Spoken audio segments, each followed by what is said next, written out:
ये इस धरती की सबसे ज्यादा प्रोटीन वाली दाल है। ये बहुत शक्तिशाली है। इसमें आपका जीवन चलाने के लिए सब कुछ है।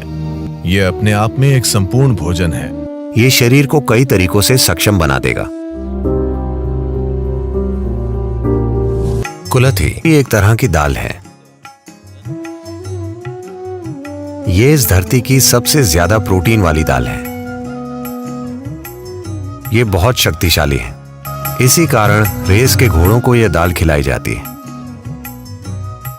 इसे आजकल हॉर्स ग्राम कहा जाता है। बाजार में इसे दुर्भाग्य से हॉर्स ग्राम कहा जाता है। इसे तमिल में कोल्लू, दूसरी भाषाओं में हुरुली और तेलुगु में उलू उलू कहा जाता है। तो ये बहुत अच्छी चीज है। इसे अंकुरित करना अच्छा है। अगर इसे अंकुरित किया जाए तो आप इसे आसानी से पचा सकते हैं। इसे एक कटोरी में रखिए अपने कमरे में। एक सफेद कपड़ा लीजिए, इसे उसमें रख दीजिए। लगभग 6 से 8 घंटों के लिए इसे पानी में भिगो दीजिए। उसके बाद इसे एक कपड़े में बांधकर रख दीजिए। लगभग 3 दिनों में ये अंकुरित हो जाएगी। अंकुरित होने पर आप इसे कच्ची खा सकते हैं। अगर ये बीज से लगभग आधी इंच बाहर आ गई है तो आप इसे कच्ची खा सकते हैं। इसे बहुत ज्यादा चबाना पड़ता है, चबाकर खा जाइए। ये बहुत अच्छी है। अब ये शरीर में गर्मी बढ़ाएगी। आज सूरज चढ़ा हुआ है और मान लीजिए आप कोल्लू पीते हैं या खाते हैं और आपको बहुत ज्यादा गर्मी महसूस होती है, तो आपको मूंग खाकर इसे संतुलित करना चाहिए। अंकुरित मूंग सिस्टम को ठंडा करते हैं। ओह, क्या ये सब जरूरी है? क्या मैं बस अपना खाना नहीं खा सकता? मैं आपको बस खाने को कह रहा हूँ। मैं आपसे कोई अनुष्ठान करने के लिए नहीं कह रहा। पर फिलहाल आप बस खाने का रिवाज पूरा कर रहे हैं। आप वैसे नहीं खा रहे जैसे इंसानों को खाना चाहिए। अगर आप किसी जंगली जानवर को देखें तो वे बस बेतरतीब चबाते हैं। चौंप चौंप चौंप चौंप वे खाते हैं, पर वे अंधाधुंध भोजन नहीं करते। वे उसे नहीं छूते जो उन्हें नहीं चाहिए। वे वही खाते हैं जो उन्हें चाहिए। अगर कोई हिरण दिखाई दे तो आप उसे देख सकते हैं। वो चर रहा होगा। आप बस देखिए कि वो क्या खाता है, क्या नहीं खाता। उसे बस पता होता है। बस यूं ही वो महसूस करके जान जाता है कि क्या खाना है, क्या नहीं खाना आज के लिए। कल हो सकता है कि वो कोई ऐसी पत्ती खाए जो उसने आज नहीं खाई, पर आज उसे पता है कि उसके शरीर और आसपास के वातावरण के हिसाब से क्या खाना है। तो आपको भी ये थोड़ा बहुत विकसित करने की जरूरत है, क्योंकि ये शरीर की बुद्धिमानी है। तो कुलथी खाने से शरीर में गर्मी पैदा होगी। अगर आपको लगे कि ये बहुत ज्यादा गर्मी पैदा कर रहा है, आपको कैसे पता चलेगा कि गर्मी बहुत ज्यादा है? आप पाएंगे कि आपकी आंखों के गोलक गर्म हैं, या आप पेशाब करना चाहेंगे। पेशाब भरा हुआ है पर वो बाहर नहीं आएगा। आपको तकलीफ होगी, इसका मतलब है गर्मी बहुत ज्यादा है। अगर ऐसी कोई चीज होती है तो आप थोड़ा पेट का जूस पीजिए, या थोड़ी मूंग खाइए, या थोड़ा अरंडी का तेल ले लीजिए।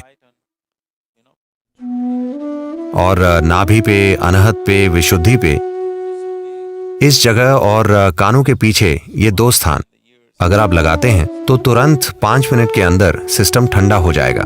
बाथरूम में जाइए, सब कुछ बिना प्रयास के हो जाएगा। तो शरीर को मैनेज करना जरूरी है। अभी भी आप मैनेज किए जा रहे हैं, पर अगर आप सचेतन रूप से ऐसा करते हैं तो ये बेहतर काम करेगा। ये इतना सरल है। अगर आप अपने सिस्टम को एक ऊंचे आयाम में इस्तेमाल करना चाहते हैं Then you have to watch it. तो आपको ध्यान देना होगा। किसी तरह जियो और मर जाओ, तो फिर कोई फर्क नहीं पड़ता। जो चाहे खाइए, क्या फर्क पड़ता है? अगर आप कचरा भी खाते हैं तब भी आप जिएंगे। पर ध्यान से खाना और देखना कि शरीर को क्या चाहिए, ये शरीर को कई तरीकों से सक्षम बना देगा। चेतना से मैनेज करना है। सेहत के लिए पागल होना नहीं है। ऐसा नहीं होना कि आप में खाने को लेकर तनाव पैदा हो जाए कि मैं क्या करूं, कैसे करूं। यह अपने आप में गलत है। सिर्फ सचेतन होना, क्या कितना खाना है, आज शरीर की जरूरत क्या है, बस ये ध्यान रखिए। सभी चीजों में एक मूंगफली। मैं मूंगफली के बारे में विशेष रूप से उत्साहित हूं, क्योंकि मेरे जीवन में एक दौर था जब मैंने सिर्फ मूंगफली और केले पर जीवन बिताया, बस इतना ही। क्योंकि इसमें वो सब कुछ है जो आपको चाहिए। बस भिगोई हुई मूंगफली, बस इतनी मूंगफली रात भर भिगोकर और एक केला, मेरा पूरा दिन निकल जाता था। और पूरी तरह से सक्रिय, ज्यादातर लोगों की कल्पना से भी ज्यादा सक्रिय। इसमें आपका जीवन चलाने के लिए सब कुछ है। ये अपने आप में एक संपूर्ण भोजन है।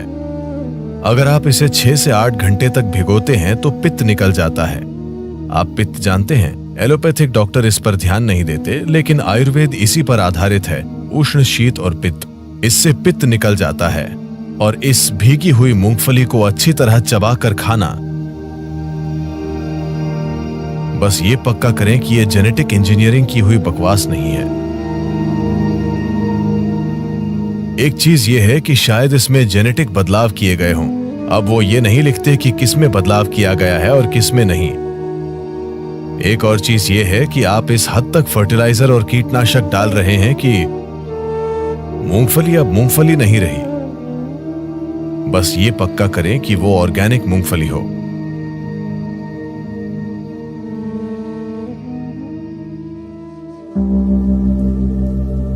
अगर आप नाश्ता बनाना चाहते हैं, आप एक रेसिपी चाहते हैं, तो मुट्ठी भर मूंगफली लीजिए, उसे 6 से 8 घंटे तक पानी में भिगोइए, इसे मिक्सर में डालिए।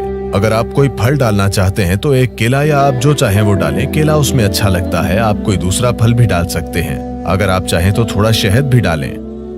2 मिनट, शानदार नाश्ता तैयार। इसे बनाने में केवल 2 मिनट लगते हैं। अगर आप इसे थोड़ा पतला चाहते हैं तो इसमें थोड़ा और पानी डालिए और बस इसे पी लीजिए। आप इसे दलिया जैसा चाहते हैं तो इसे गाढ़ा बनाइए और इसे खा लीजिए। आप देखेंगे कि ये आपको आसानी से 4 से 5 घंटे तक ऊर्जा देगा।